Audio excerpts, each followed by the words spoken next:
नमस्ते, सभी को प्रणाम। मैं सागर सोनी, अदानी ग्रुप के साथ योगा कंसल्टेंट के रूप में कार्यरत हूँ। मैं आपको अदानी मैराथन के लिए कुछ ब्रीथिंग प्रैक्टिस आप कर सकें मैराथन से पहले, उसके लिए कुछ गाइडेंस करूँगा। कुछ प्रैक्टिस ऐसी है जिसको आप करके आपकी रेस्पिरेटरी सिस्टम को तैयार कर सकते हैं मैराथन प्रैक्टिस के लिए, मैराथन रनिंग के लिए। मैराथन की जो ब्रीथिंग प्रैक्टिस है उसको मैं आपको बताऊं उससे पहले कुछ जरूरी बातों को आप जान लें।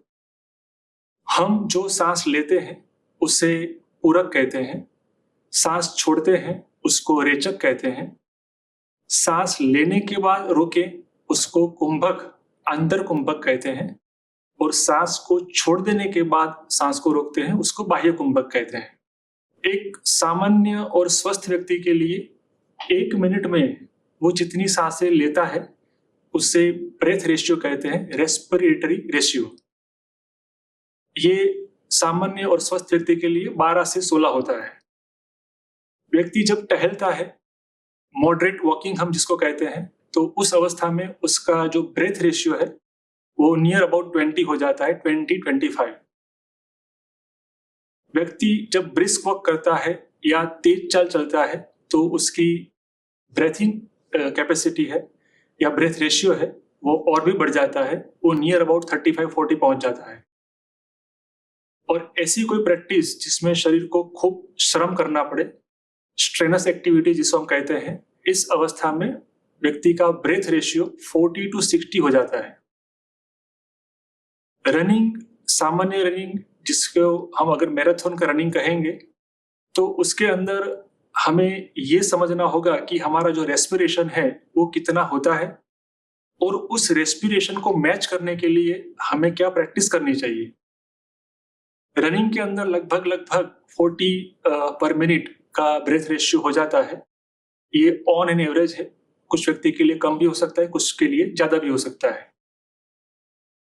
तो हम जब प्रैक्टिस करें, अपने आप को तैयार करें, तो हमारी ब्रेथ प्रैक्टिस में कुछ ऐसी प्रैक्टिस होनी चाहिए जो हमें इस प्रकार की ब्रीथिंग कैपेसिटी के लिए तैयार करे। इसमें एक बहुत ही अच्छी प्रैक्टिस है जिसे कहते हैं 3 स्टेप ब्रीदिंग। 3 स्टेप ब्रीदिंग में हम इनहेल जो पूरक करते हैं उसको 3 स्टेप में करते हैं। एक बार सांस लिया, दोबारा लिया और तीसरी बार लिया। 3 स्टेप में सांस भर लेने के बाद फिर एक ही बार में उसको धीरे धीरे करके एक्सेल करते हैं। मैं आपको एक बार करके दिखाता हूं, आप उसको देखें और समझें। 3 स्टेप ब्रीदिंग।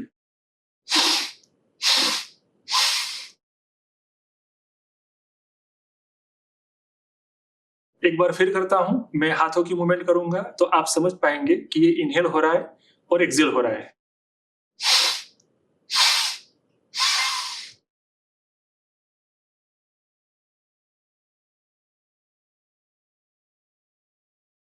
ये 3 स्टेप ब्रीदिंग है। इससे हमारे लंग्स की हवा को भरने की क्षमता का विस्तार होता है। इसके साथ साथ हमें स्टेप्स में सांस भरने की वजह से एक बीच बीच में पॉज भी मिलता है। इससे जो हम सांस भरते हैं, ऑक्सीजन को लेते हैं हवा के रूप में, उस ऑक्सीजन का शरीर के अंदर कंज्यूम होना बहुत आसानी से हो पाता है। दूसरी प्रैक्टिस है, इसको कहते हैं भस्त्रिका ब्रीदिंग। भस्त्रिका ब्रीदिंग में जैसे शुरुआत में मैंने कहा कि हमें हमारे रनिंग के वक्त जो ब्रेथ रेशियो होता है उसको मैच करना होता है। तो भस्त्रिका ब्रीदिंग में हम क्विकली इनहेल और क्विकली एक्सेल करते हैं, और ये पूरा का पूरा इनहेलेशन और एक्सेलेशन थोरेसिक रीजन यानी छाती से होता है। एक सांस ली, दूसरी ली, तीसरी ली, चौथी ली, फटाफट उसको लेते हैं और उसको छोड़ते भी हैं। मैं आपको करके दिखाता हूं, आप अच्छी तरह समझ पाएंगे। 20 स्ट्रोक के लिए मैं प्रैक्टिस करूंगा और आप अपनी क्षमता के अनुसार इसको 20, 30, 40 या 50 तक भी कर सकते हैं। भस्त्रिका ब्रीदिंग।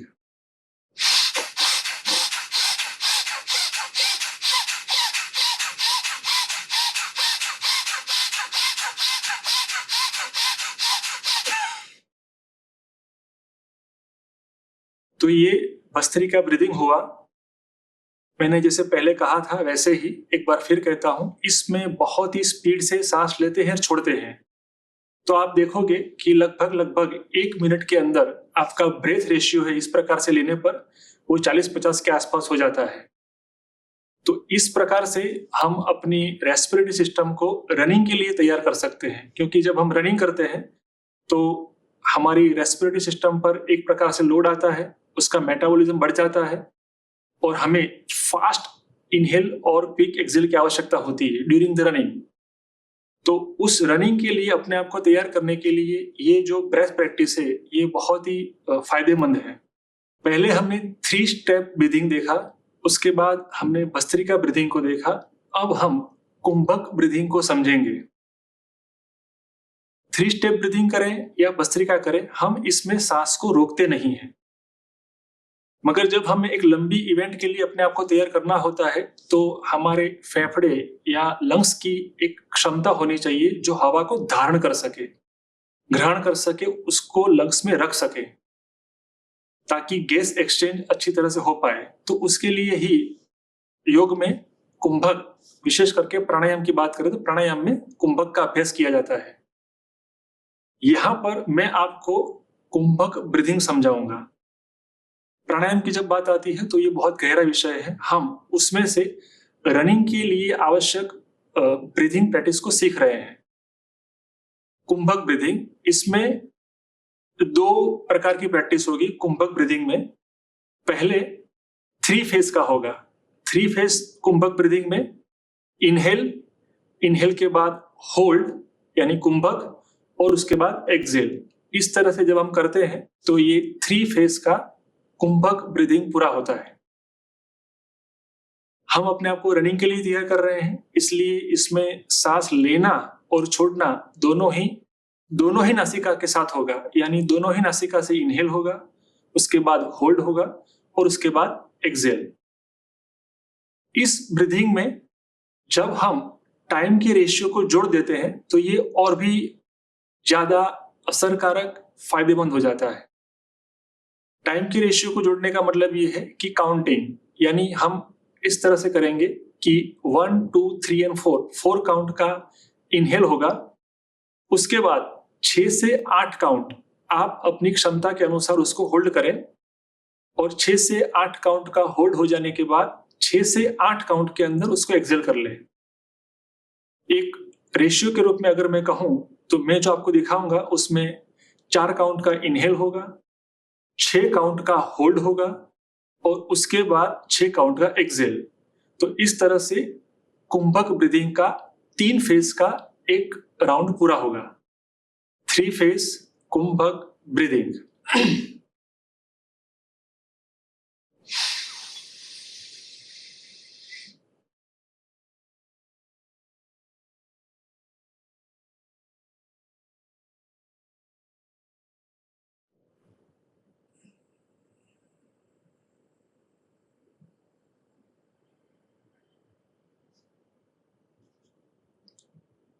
इस प्रकार से ये कुंभक ब्रीदिंग की प्रैक्टिस हुई।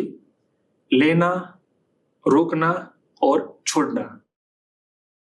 कुंभक ब्रीदिंग की एक और प्रैक्टिस करेंगे। इसमें जो प्रैक्टिस होगी वो 4 फेज में होगी। पहले लेना होगा, उसके बाद रोकना, रोकने के बाद छोड़ना और छोड़ने के बाद फिर रोकना। Inhale, hold, exhale and hold. जब इस तरह से हम अभ्यास करेंगे तो वो 4 फेज का कुंभक ब्रीदिंग का प्रैक्टिस होगा। दोनों ही नासिका से लेना है और दोनों ही नासिका से छोड़ना भी है। सामान्य रूप से प्राणायाम के अभ्यास में इस तरह की प्रैक्टिस होती है और उसमें होल्डिंग के वक्त कुछ लॉक्स भी लगाए जाते हैं, मगर हम यहाँ पर लॉक्स का अभ्यास नहीं कर रहे हैं। हम सिर्फ अपने आप को एक सामान्य रनिंग के लिए तैयार कर रहे हैं, इसलिए प्राणायाम को हम एक ब्रेथ प्रैक्टिस के अंदर कन्वर्ट कर रहे हैं। 4 फेज कुंभक ब्रीदिंग।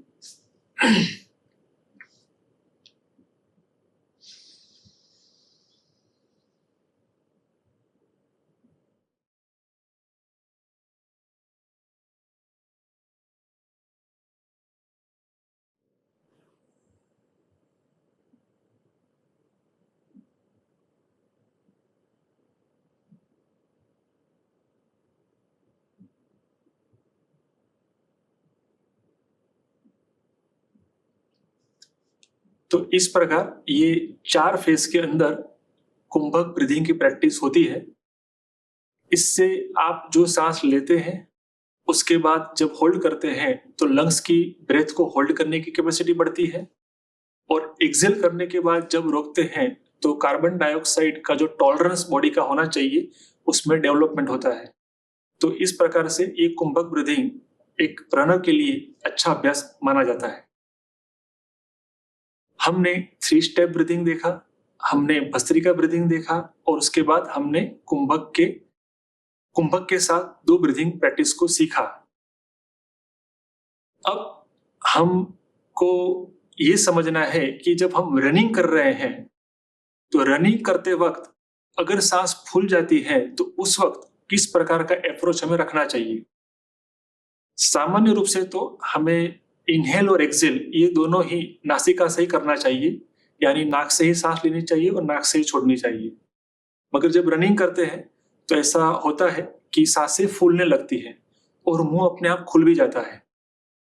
ऐसी परिस्थितियों में जब हम रनिंग कर रहे होते हैं तब हमें लगे कि हमारी सांसें फूल गई है तो हमें क्या करना चाहिए, इनहेल नासिका से ही करना चाहिए मगर उसको मुंह से एक्सेल करना चाहिए। ड्यूरिंग द रनिंग प्रैक्टिस ये एक अच्छा अभ्यास है। आप देखें और समझने का प्रयास करें।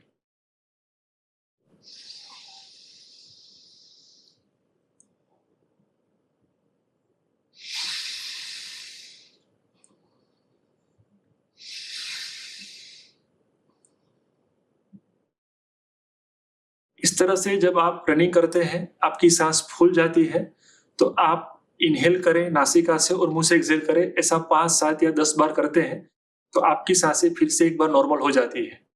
तो ये जो अभ्यास हुआ वो ड्यूरिंग दी रनिंग प्रैक्टिस, या आप जब रनिंग कर रहे हैं, इवेंट कर रहे हैं, उस वक्त अगर आपके लंग्स पर दबाव आता है, आपको लगता है कि मेरी सांसें फूल गई है, तो उस समय आप इस प्रकार से अपने आप को नॉर्मल कर सकते हैं। सामान्य परिस्थितियों में जब हम अपने आप को तैयार करते हैं तो हम सुबह या शाम के समय रनिंग करते हैं, मगर कभी-कभी ऐसा भी विचार आता है कि क्या और भी कोई ऐसे प्रैक्टिस है जो हम दिन के किसी और समय में भी कर सकें ब्रेथ को लेकर। तो ऐसी ऐसे इस प्रश्न को लेकर हमें अगर थ्रू आउट द डे कभी छोटी-मोटी प्रैक्टिस करनी है तो कैसे कर सकते हैं? तो इसको कहते हैं एक्सटेंडेड एक्सेलेशन, यानी आप जो इनहेल करते हैं उससे एक्सेल आपको लंबा करना है, बस इतना ही। मानो कि मैं ऑफिस में बैठा हूं और मुझे लग रहा है कि मुझे 2-3 मिनट के लिए कुछ प्रैक्टिस करनी है, भले ही रनिंग के लिए ना करनी हो मगर अपने आप को थोड़ा सा स्पष्ट करने के लिए, फ्रेश होने के लिए, थकान महसूस हो रही है तो उस थकान से बाहर आने के लिए कभी भी ऐसा विचार आता है और कुछ ब्रेथ के रूप में करने का मन करता है तो एक्सटेंडेड एक्सेलेशन इस प्रैक्टिस को आप कर सकते हैं। सामान्य रूप से इसका जो रेशियो होता है वो 1:2 होता है, यानी कि अगर आप 4 काउंट का इनहेल करते हैं तो 8 काउंट का एक्सेल होना चाहिए। मगर ये कंपलसरी नहीं है। आप अगर 4 काउंट का इनहेल करते हैं तो 6 काउंट का एक्सेल भी चलता है, 7 का भी चलता है और 8 का भी चलता है। कहने का मतलब ये है कि इनहेल से आपका एक्सेल लंबा होना चाहिए। इस तरह से जब आप प्रैक्टिस करते हैं तो भी आप अपने आप को रिलैक्स अनुभव करते हैं। ये एक बार मैं करके आपको दिखाता हूं, आप देखिए और समझने का प्रयास कीजिए। सिंपल इनहेल और एक्सेल, इनहेल से ज्यादा एक्सेल का समय होता है। ये प्रैक्टिस के अंदर आपको ये नहीं विचार करना होता है कि खाना खाने के बाद करें या पहले करें। हाँ, इतना जरूर है कि आपने हेवी लंच ले लिया है तो कम से कम आधे घंटे के बाद करें, मगर पेट खाली होना चाहिए ये कंडीशन नहीं है। बस थोड़ा सा इनहेल को लंबा करना है और उसी हिसाब से इनहेल से एक्सेल को लंबा करना है। आप देखिए और समझने का प्रयास कीजिए।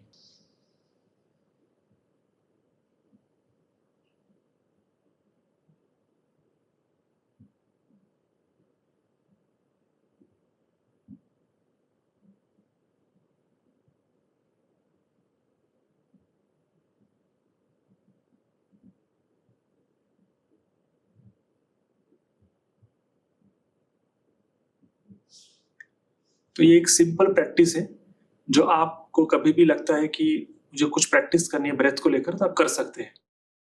इसके साथ साथ एक और प्रैक्टिस है जो रनर्स के लिए अच्छी मानी जाती है, और वो प्रैक्टिस स्टैंडिंग पोजीशन में होती है। तो वो मैं आपको स्टैंडिंग पोजीशन में प्रैक्टिस को दिखाता हूँ। जैसे मैंने कहा कि एक प्रैक्टिस ऐसी है जो हम स्टैंडिंग पोजीशन में करते हैं, तो ये ज़्यादा अच्छी भी है और बेनिफिशियल भी है, स्पेसिफिकली उन लोगों के लिए जो रनिंग करने के बाद थक जाते हैं और उनको कुछ समय के लिए बहुत ही क्विक रेस्पिरेशन की आवश्यकता होती है।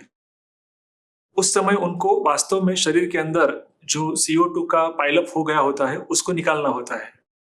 तो इस प्रैक्टिस के अंदर हम इनहेल तो नासिका से करते हैं, मगर एक्सहेल जो है वो मुंह से करते हैं, जो मैंने आगे भी बताया था आपको। मगर इसमें हम हमारे हाथों की मूवमेंट को भी जोड़ देते हैं। तो हाथों की मूवमेंट के साथ इसको नासिका से इनहेल करना है और मुंह से एक्सहेल करना है। ये प्रैक्टिस मैं आपको करके दिखाता हूं, आप देखें, देखने से ही समझ में आ जाएगा। आपको बिल्कुल सीधा खड़ा रहना है, दोनों ही पैरों के बीच में लगभग आप 3 से 4 इंच का अंतर रख सकते हैं। इस तरह से आपको खड़े रहना चाहिए कि आप अपने शरीर का बैलेंस अच्छे से बना सकें। ये मूलभूत कंडीशन है। हाथ आपके फ्री है। अब हाथों को ऊपर उठाना है और इनहेल करना है, और हाथ जब नीचे आएंगे तो ये मुंह से एक्सहेल होगा। मैं 5, 7 या 10 राउंड आपको करके दिखाता हूं, आप देखिए और समझिए।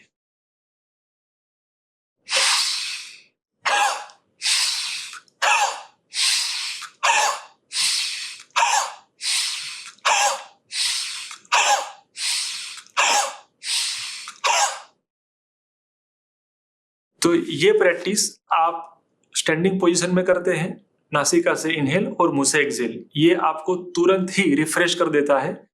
आपको जो एनर्जी स्टार्वेशन की कंडीशन का अनुभव होता है उसमें से आप अपने आप को एनर्जेटिक महसूस करते हैं। तो ये कुछ प्रैक्टिस है जो एक रनर को, जो सीजन रनर हैं, लंबा ऑलरेडी रन करते हैं, उनके लिए तो ठीक है, मगर जो नए हैं, जो शायद पहली या दूसरी बार दौड़ रहे हैं, जिनको कोई मेडिकल कंडीशन भी है, जस्ट फॉर फन रन कर रहे हैं, उनके लिए ये आवश्यक होगा कि वो इवेंट डे से पहले पहले अपने आप को तैयार करें। तो जो कुछ थोड़ी बहुत आपने ब्रीथिंग प्रैक्टिस देखी, उस ब्रीथिंग प्रैक्टिस को आप करेंगे तो ये निश्चित रूप से आपको आपकी इवेंट के लिए आपको तैयार कर देगा। Thanks lot.